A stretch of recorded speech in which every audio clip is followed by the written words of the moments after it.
దొంగతనానికి ఓకేనా. ఇప్పుడు పైన టెంకాయలు ఉన్నాయి ఇక్కడ, అంటే చిన్న చెట్టే ఓకేనా. దాన్ని ఇప్పుడు పెరగగలుగుతున్నాను.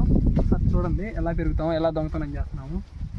అంటే రోజు నైట్ టైం మాత్రమే వస్తాము దొంగతనానికి, కానీ ఇప్పుడు పొగిలే వచ్చాము, పట్ట పొగిలే దొంగతనం చేస్తున్నాము. ఎందుకంటే నైట్ టైము కనిపించడం లేదు దొంగతనం ఎలా చేస్తున్నాము అనేది. ఇప్పుడైతే పట్ట పొగులు అలాగే పెరిగేస్తాం ఫ్రెండ్స్.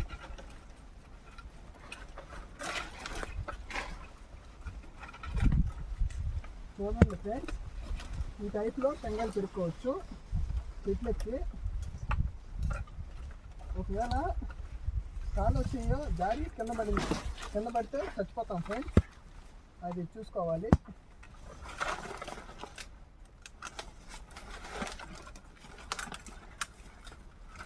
సరే చాలేరా.